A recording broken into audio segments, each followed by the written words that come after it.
Divinity will not usurp the abilities of humanity.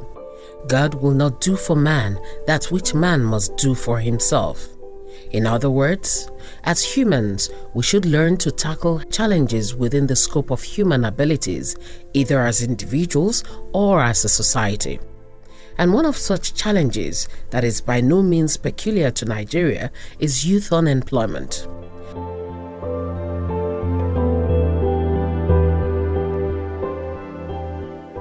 Recent statistics show that with a population growth of 2.6% in 2019, the population of Nigeria has surpassed 200 million, making her the most populous country in the African continent and the 7th most populous country in the world. Out of these 200 million plus Nigerians, about 65% of the youth population, which by the way is more than the entire population of some countries, Canada included, is unemployed. Countries with alarming rates of youth unemployment are mostly characterized by violent crimes, kidnapping, restiveness, militancy, and several other antisocial behaviors which directly end up affecting the economies of such countries. Several factors cause or contribute to youth unemployment in Nigeria. But of particular interest to Tunde Lemo and the Tunde Lemo Foundation at the moment is the underemphasized but very critical area of vocational skills acquisition.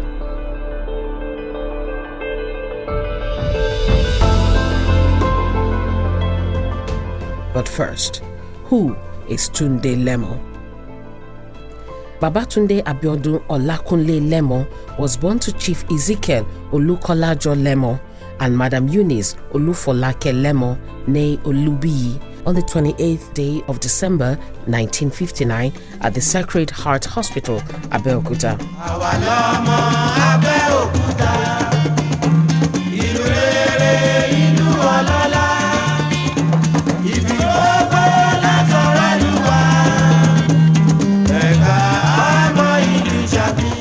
His sojourn into the academic world started from St. John's Anglican School, Igbenyi-Kuton, Abeokuta, in 1966 at the age of 6. Afterwards, young Tunde proceeded to Lisabi Grammar School, Idiaba. After completing his secondary education in 1976, he proceeded to teach at St. Leo's Secondary Commercial Modern School in order to raise money to part finance his university education. Tunde Lemo eventually attended and graduated with a first-class degree in accounting from the University of Nigeria, Enugu campus. He then went on to fulfill his one-year mandatory youth service in the bursary department of the University of Ilorin. After completing his youth service in 1985, he got a job as a staff auditor with Arthur Anderson & Co., an international firm of chartered accountants. While there, among other achievements, he was instrumental in setting up the Internal Audit Department of the International Institute of Tropical Agriculture, IITA. He eventually moved on from the firm in 1988. The career path of Tunde Lemo took him through several banks. Eventually, in 1995, he was appointed Deputy General Manager of Wema Bank PLC, and 5 years later, he was appointed the Managing Director CEO of the same bank. Under his watch, Wema Bank made rapid progress and recorded giant strides in her banking operations. Another milestone in the career of Babatunde Lemo was his appointment by then-President Olusegun Obasanjo as a Deputy Governor of the Central Bank of Nigeria, where he served his country meritoriously for 10 years. In further recognition of his hard work and persistent self-improvement that has taken him across several continents, Tunde Lemo has been elected Fellow of several financial bodies and institutions, and in 2010, he received a national award, Officer of the Federal Republic, OFR, from then-President Goodluck Jonathan. Tunde Lemo has served on various boards, quoted and unquoted, in the public and private sectors. Currently, he is the chairman of Federal Road Maintenance Agency FIRMA, Titan Trust Bank, Flutterwave, Lambeth Capital Limited, Lead Fourth Gate Schools, and CBC Netcoms. He is also a non-executive director of ARM Holdings Limited. He also serves as chairman, Board of Trustees of Macpherson University, owned by the Foursquare Ministry, member, Board of Trustees, Redeemers University, as well as a council member of Crawford University. He is also the president of the Tai Solarin University of Education Foundation and other endeavors too numerous to mention at the moment. Tunde Lemo is an ordained minister in Foursquare Gospel Church and is happily married to Oluyemi Olabisi Lemo, a minister of God and school administrator. They are blessed with 3 children, Ayotunde Lemo, Kikelomo Akingbade, and Kolawole Lemo. They also have a son-in-law, Laolu Akingbade, and a grandson, Elijah Akingbade. Tunde and Yemi Lemo established the Tunde Lemo Foundation about 20 years ago. So, what is the Tunde Lemo Foundation all about? Tunde Lemo Foundation was inaugurated 20 years ago, but I got involved just about 10 years ago, and I was appointed the chairman of the foundation. The foundation essentially is to give back to society. You know, a man that from very humble beginning had seen himself succeeded to some extent, felt that, look, narrow the gap between the haves and the haves not, give back to society, and 2 major platforms. One is healthcare, the second is education. We have this passion, and this has been on us for about 20 years. I recall very well 20 years ago when I turned 40, we decided that we would do a little bit differently in the sense that we told our friends that instead of giving us birthday gifts, they should monetize those gifts, and those gifts were used to complete the hall of a faith-based theological seminary. When it turned 50, we had a luncheon for a Red Cross building, and that was donated to the Red Cross. The cost was about 75 million. Aside from that, we had other engagements where we have some other issues coming up, some people with health challenge, and individual that the Lord may want us to help. Some on medical, some could be education. I remember when he came up and he said we should be giving a scholarship to some students around us and also where we came from. And the Lord has really helped us so far. We have some of them that are graduates, first degree, second degree, some PhD. Tunde Lemo Foundation has been awarding scholarship in the past 20 years or so. And between then and now, hundreds of youths have benefited from the scholarship at secondary school level and at tertiary level. It is an undeniable fact that the skills gap in all economies, from developed to less developed countries, raises the need to change attitudes towards vocational education. The erroneous belief and conception that has been inadvertently encouraged by governments, policymakers, educators, and employers that graduates from vocational schools are less qualified and have lower social status should be addressed with a grave sense of urgency. Ironically, most of these unemployed youths possess university degrees but lack hands-on skills, thereby making them incompetent for the workplace and useless to themselves. If you look at the construction sector, industrial sector, and so many other sectors, you find out that Nigerians' productivity is low. There was a research recently done by McKinsey where they found out that the average Nigerian worker, the productivity is about $15,000. If we must grow our economy double digits, if we must get beyond where we are now, today we are celebrating growth numbers of around 2%, when population growth is at least 2.6%. That is why we are multiplying poverty. If our growth in real terms does not match the population growth, then people will be getting poorer and poorer. Today, we are told that almost 100 million Nigerians are poor, and if care is not taken, World Bank just released a report about last month that by 2030, if we continue like this, then 25% of the world poor will come from Nigeria. We don't want that to happen. It's even a shame now that India, that is 1.1 billion, is now having less number of poor people than Nigeria, that is just 200 million people. So we must then catalyze this migration of people from poverty realm to the realm where they can fend for themselves. And the quick way to do that is to catch these youth who are idle, get them vocational skills, and you'll be able to see effects even in construction industry. Look at the way houses are collapsing today in Nigeria. It's because many of the foot soldiers, many of the workers that we're having do not have the required technical skill. And in some cases, those in construction industry will tell you that for them to deliver world-class construction, they then need to import artisans from outside Nigeria. That is a shame. One of the challenges of the real estate industry today, one of the most critical challenges of the industry, is the dearth of skilled manpower. So if you look at the value chain of the construction industry, at every critical point in the value chain, there's acute shortage of skilled manpower. Now, as it relates to the youth, especially, you'll find out that the real technical skills and competencies that we require to deliver and execute projects in this industry are just lacking. So today you find that we go to Togo to look for tilers, we go to Benin Republic to look for masons and all those skills. And I think it's because we've lost our focus on technical education. So I think that any program that seeks to create a platform for the youth, to begin to acquire those technical skills should be supported by all of us.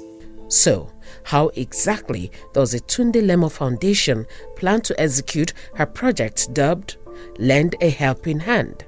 Simply put, Lend a Helping Hand is a call to friends and well-wishers to join us as we set money aside to provide vocational education to school leavers, dropouts, non-graduates, and perhaps some graduates that also want to learn vocational skills. We have identified some vocational institutions, one at Abeokuta and the other two in Lagos. We also got a technical hub where, of course, such vocational skills can be acquired. And this doesn't cost much, within 200,000 to 250,000. And then a period of training of about 6 months, you could actually put so much in a Nigerian youth that will help him to earn a living. We established the Peter Akinola Foundation Youth Training Center primarily to bring in youths from all over Nigeria to acquire skills for economic empowerment, because we have realized that many of the Nigerian youths who are roaming the streets, who are unemployed, are actually unemployable because the kind of university education they have and the certificates are actually empty. They have no content. They have no skills. We have 7 of them with BSc electrical, and yet are not able to even fix a bulb. We have 7 of them with BSc construction, and they don't know how to make a block. So such people are certainly unemployable. So what we are doing here at this center is to bring in Nigerian youths from all over Nigeria, not just from Abeokuta here, all over Nigeria. Bring them here for 1 year to acquire skills in such a way that they can become self-reliant or gainfully employed. As to whether vocational education is the solution to the unemployment problem in Nigeria, I don't think so. It's a matter of thinking. I know so, because I've seen it working. In the last 8 years, we have turned out many youths from this place who have today become either self-employed or gainfully employed in the industry. And these young people, some of them are even employing others. In other words, the training they have here have multiplier effect. So certainly, vocational education is the key, the main key that we can use to tackle unemployment in Nigerian society today. many of our universities and polytechnics have very good programs, training programs. But one thing is missing. The students don't have opportunity to practice what they're being taught. It's largely theory. So what we do here is that our programs are 30% theory and 70% practical.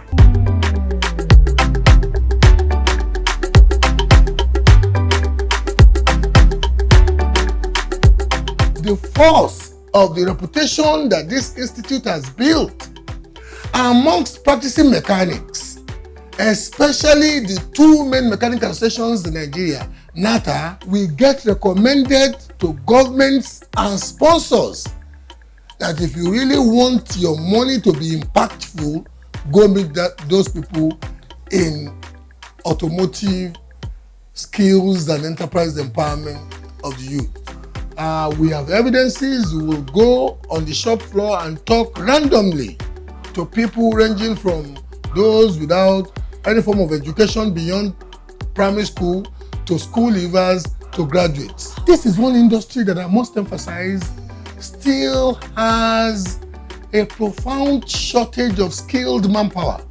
At any point in time, any good auto maintenance and repair workshop is looking for skilled manpower, and yet many of our graduates carry certificates. They can't solve those problems.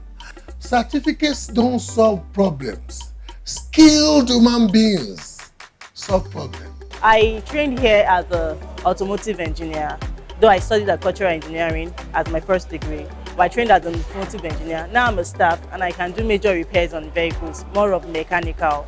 The electrical aspect, I'm doing my best, but the mechanical, very good. And it has really affected my life so many ways, because things that I wasn't able to do before on vehicle, now I am doing great on them. I can do repairs that guys can do, though there are some challenges when it comes to lifting. I want to study mechanical engineering in the university, so I came here to learn something, so to be ahead of like the class when I get there, so I'll know some things and all. I would say that I've learned a lot here in mathematics. Before I came here, I've shared the name of this company as like the website. They sent me the website. One of my friends that I finished from here is now in Kaduna now, working in one company like that. So he just advised me to come this automatic day that they have all the things that you need for the mechanical line, mechanical stuff. So when I came and I see all the machine and the equipment, so I said this place is standard, it's legit. They follow the timetable. Like we have lecture around 2 o'clock. In the morning time we have practical. There's one Baba there that normally take us practical. And so we have an ambitious program of training 100 of them from year 2020 all the way through to year 2024. A 5-year program. We have a very modest budget of 25 million, and that over a period of 5 years is 125 million. And we felt that as a family, if we can provide 25 million, that is about 20% of what is needed. Then friends and well-wishers that they helped us 10 years ago with the other project can also come, and then together we can then put money aside. So over a period of 5 years, we will have been able to intervene in the lives of 500 youths. But that is not where it ends. The forum will also help us to actually sound this alarm bell to Nigerians, to every one of us, that what they see us do, they should individually go to their areas and do it, all the areas of influence. Just imagine if we have about 100 of Tunde Lemos all over Nigeria doing the same thing. So over a period of 5 years, we'll then be able to have 500,000 youths, half a million. If half a million of them can do that, then we will be able to have entrepreneurs among them, perhaps maybe 100,000, that will also recruit others. Then there will be a revolution that will ensure that we lift the standard of Nigerians, and then we'll be able to see Nigerians grow in leaps and bounds. Those who know the Lemos know that they are not new to philanthropy, and also did not just become aware of the need for vocational skills acquisition to better the future of the youth. Yemi Lemo, an educationist and a director alongside her husband at Leadforth Gates College, shared with us the modus operandi of the school. There was a time I did a study into what is going on in India, and I saw that there is a deliberate attempt in how they train their young ones. They look at where are the gaps. We need technical people or technicians in the area of block making. We have shortfall, they train. They open up another one and say it's electrical because I want them to, those technicians that can put wires together, they train. For us at the Leadforth Gates School, we saw that one about 18 years ago when we started the school. So we started from the little age. We open up the eyes of our children to entrepreneurship skills. And we also expose them into an annual fair where you say, oh, what this is a project. We do project-based activities. That's exactly what I'm talking about. Vocational education, being the panacea to youth unemployment in Nigeria, is unarguably a truism. But it begs the question, what can the government, well-meaning Nigerians, and the general public do for the panacea to be effective? So I don't think that as Nigerians, all of us need to latch on to this initiative to create a very, very robust platform for bringing in the youth to acquire technical skills. There's a whole lot of opportunities in the real estate industry, but those opportunities are available for youths who possess the requisite skills and competencies. And I also think that it's not just about money. You know, when you build youths who possess these skills, you know, you raise their self-esteem, you raise their self-confidence, and they also know that even without having a university education, they can also become somebody of worth in life. You know, that's what I think we need to focus on. We appeal to our governments to realize that we don't need to convert our polytechnics to universities, but we should encourage our polytechnics to engage more and more in what they can do with their hands, to encourage practical aspect of their training, and to well-meaning Nigerians to sponsor these youths to acquire vocational education. It's about time we got past the egotistic inclination to certificates and learn to encourage our youths to emphasize practical skills that will solve problems, because if they want sustainable prosperity and protection against unemployment or underemployment, they need to add the value of Western education to practical skills solution provision. Mr. Tunde Lemo and his family, they are just one entity. There are 1,001 Tunde Lemos who, if they share the same vision and they go in the same direction, we only add a lot of value to our society, and we would even help the confidence, the self-esteem, the dignity of our young people, and it will make a difference in society.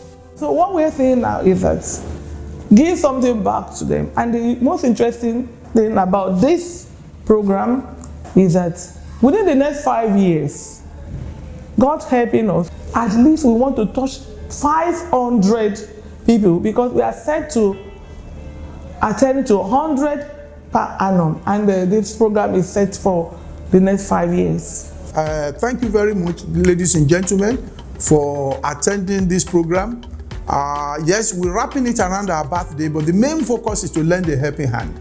Please, I want you to join us in empowering our youth so that we can be able to have stronger workforce and workforce that will take Nigeria to the next level. Let's put skills in them that are marketable. Let's develop many more entrepreneurs. Let's develop many more people with world-class skills, and together we can make it happen. Thank you, and God bless you all. Ladies and gentlemen, please come on board and join the Tunde Lemo Foundation in creating a better and brighter future for the unemployed youth in Nigeria. Thank you.